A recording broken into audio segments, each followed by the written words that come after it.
बंधु माने आपणकर जदि वृष राशि होइथाय तो भिडियोटी को स्किप न करी थरे मात्र शेष पर्यंत निश्चय देखंतु कारण एही पवित्र श्री पंचमी अर्थात सरस्वती पूजा ठारू आपणकर जीवन रे एक बहुत बड़ परिवर्तन हेबाको जाउछि। कारण ग्रह नक्षत्र मानकर चलन रे एक बड़ परिवर्तन हेबाको जाउछि, जहा फल रे आपणकर जीवन रे मध्य किछि विशेष हेबाको जाउछि। पूर्वरु राहु आपणकर दशम भावरे एका गोचर करुथिबारु आपणको अशुभ फल प्रदान करुथिले, किंतु एही सरस्वती पूजा परे बुध, शुक्र, मंगल एवं सूर्य आपणकर दशम भावको चलन करिवे, जहा फल रे राहुंकर अशुभत्व आपणक उपरु कम होइजिवो एवं एही चारोटी शुभ ग्रह आपणको अधिक मात्रा रे शुभ फल प्रदान करिवे, जहा फल रे आपणकर जीवन रे एक बड़ परिवर्तन आसीबाको जाउछि। तेबे बंधु माने आपणकर जीवन रे एही सरस्वती पूजा ठारू कोन सब परिवर्तन हेबाको जाउछि से विषय रे जानिबा पई आपण माने भिडियोटी को स्किप न करी शेष पर्यंत निश्चय देखंतु एवं भिडियोटी को लाइक करी चैनल टी को सब्सक्राइब करी दियंतु। कमेंट बॉक्स रे भक्ति एवं श्रद्धार सहित जय मां सरस्वती निश्चय लिखंतु। तो बंधु माने आसंतु आरंभ करिबा आजिर एही कार्यक्रम को, जहा आपणकर जन्म राशि तथा चंद्र राशि उपरे आधारित अटे। तेबे राशि चक्रर 12 गोटी राशि मध्यरु द्वितीय राशि हेउछि वृष राशि एवं वृष राशिर राशिधिपति हेउछन्ति शुक्र। तो बंधु माने शुक्र आपणकर दशम भावरे गोचर करिवे, जहा फल रे पूर्वरु आपणकर जदि कोनोसी प्रकारर स्वास्थ्य जनित समस्या थिला तो से सब आपणकर दूर होइछिबो। आपण निजको स्वास्थ्यवान अनुभव करिवे। आपणकर प्रेम जीवन मध्य एही सरस्वती पूजा ठारू बहुत भल रहिबो। पूर्वरु आपणक मध्यरे बिना किछि कारण रे छोट मोट कथा को नेकी ही बहुत अधिक झगड़ा सृष्टि हेउथिला, मिसअंडरस्टैंडिंग हेउथिला। आपण आपणकर पार्टनर को मध्यरे बॉन्डिंग भल रहुनथिला, परस्परक मध्यरे तालमेल ठीक रहुनथिला, किंतु आपण लक्ष्य करिवे एही सरस्वती पूजा ठारू आपणक मध्यरे सब किछि ठीक हेबाको लागिबो। आपणक मध्यरे भल पाइबा बढ़िबो, अंडरस्टैंडिंग भल रहिबो, आपण परस्पर को बुझी पारिबे। तो ही सरस्वती पूजा ठारू आपणकर प्रेम जीवन बहुत भल रहिबो।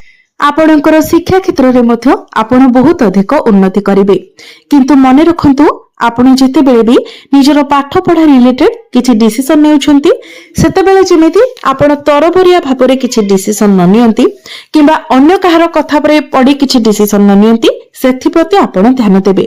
जेतु राहु आपणकर दशम भाबरे गोचर करूछंती एवं आपणकर पंचम भाव अर्थात आपणकर शिक्षा भावर अधिपति बुध मध्य राहुଙ୍କ सहित अछंती, तेणु आपण तरबरिया भाबरे कोनोसी डिसिजन नेबे नाही, नचेत आपण असुविधारे पड़ी पारंती। किंतु जदि आपण भाबी चिंती डिसिजन नेउछंती तो निश्चित भाबरे शिक्षा क्षेत्र रे आपनको बहुत अधिक सफलता मिलिबो। वैवाहिक जीवन मध्य एही सरस्वती पूजा ठारू आपणकर बहुत भल रहिबो। पूर्वरु आपणक मध्यरे मिसअंडरस्टैंडिंग हेउथिला, तालमेल ठीक रहुनथिला। वैवाहिक जीवन रे मध्य आपणको चिंताग्रस्त रहिबाको पडुथिला। आपणक जीवन साथींकर स्वास्थ्य रे मध्य बारंबार समस्या देखा देउथिला, किंतु आपण लक्ष्य करिवे एही सरस्वती पूजा ठारू ए सब समस्यार जेमिति अंत होइछिबो। पुनर्बार आपणकर वैवाहिक जीवन को खुशी फेरी आसीबो। आपणक जीवन साथींकर स्वास्थ्य रे मध्य आपण उन्नति देखिबाको पाइबे। आपण दुई जण मिसी किछि बड़ डिसिजन नै पारंती। आपण दुई जण मिसी केवाडे बुलिबाको मध्य जाई पारंती। आपणक जीवन साथी को कोनोसी शुभ खबर मध्य प्राप्ति होई पारे, किछि बड़ अचीवमेंट मध्य मिलि पारे। आपणको आपणक भाग्यर मध्य संपूर्ण रूप रे साथ मिलिबो, जेहेतु आपणकर भाग्य भावर अधिपति शनि आपणकर लाभ स्थान रे गोचर करूछंती, तेणु भाग्य रे आपणको लाभ प्राप्ति हिबो। आपण जेउ भी कार्य रे हाथ देबे सेथिरे आपणको सफलता मिलिबो। पूर्वरु अटकी रहितिबा कार्य आपणकर आगो को बढ़िबो एवं आपण किछि बड़ कार्य रो मध्य आरंभ करि पारंती, किछि बड़ डिसिजन नै पारंती। एही सरस्वती पूजा परे आपण निज गृह रे कोनोसी शुभ मंगलिक कार्य रो आयोजन करि पारंती, किछि बड़ जिनिस किना किणी करि पारंती, भूमि जमी प्रॉपर्टी ए सब रे डील करि पारंती, नूतन गृह निर्माण करि पारंती किंबा नूतन जानवाहन इत्यादि किना किणी करि पारंती। जदि पूर्वर आपण किछि बड़ इन्वेस्टमेंट करथिले तो एही समय आपनकु बड़ धन लाभ हेबार संभावना बनुछि। किबा जदि शेयर मार्केट ट्रेडिंग एवं स्टॉक मार्केट रे आपण इन्वेस्टमेंट करबा को चाहुथिले तो आपण ताहा करि परिबे। आपनको निश्चित भाबरे लाभ प्राप्ति हेबा। क्यारियर क्षेत्र रे मध्य आपनको बहुत अधिक सफलता मिलिबा को जाउछि, कारण आपणकर क्यारियर भावर अधिपति मध्य शनि अटंती एवं शनि आपणकर लाभ स्थान रे एकादश भाव गोचर करुछंती, जहा फल रे क्यारियर रे मध्य आपणको लाभ प्राप्ति हेबा। आपणकर कार्य क्षेत्र रे आपणकर प्रमोशन होई पारे, आपणको मान सम्मान प्राप्ति हेबा। एहा व्यतीत आपणकर दशम भाव रे राहु गोचर करुछंती। राहुଙ୍କ सहित बुध, शुक्र, सूर्य एवं मंगल मध्य आपणकर दशम भाव रे गोचर करुछंती, जहा फल रे आपणक मध्य कॉन्फिडेंट लेवल बढ़िबा, आपणक मध्य एनर्जी बढ़िबा, स्टामिना बढ़िबा। आपण निजर काम को बहुत कॉन्फिडेंट भाव रे करि परिबे। एवं राहु जेहेतु गोचर करुछंती आपण हार्डवर्क अपेक्षा अधिक स्मार्ट वर्क करिवे।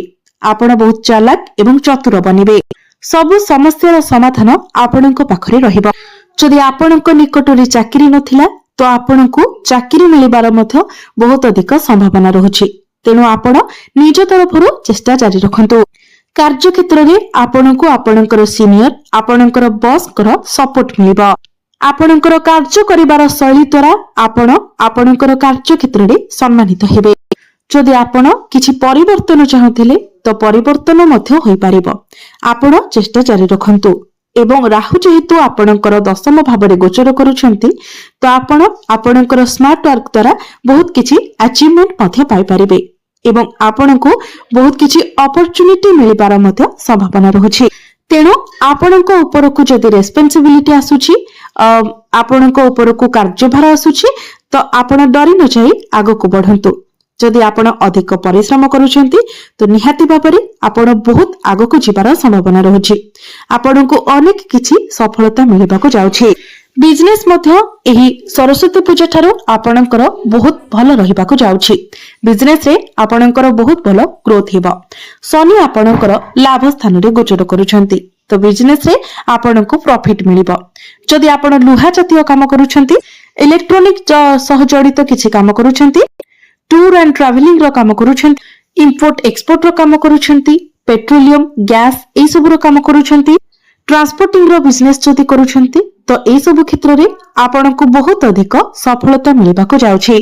जदि आपण एग्रीकल्चर रो काम करूछंती तो सेथिरे मध्य आपनको बहुत अधिक सफलता मिलिबा को जाउछि।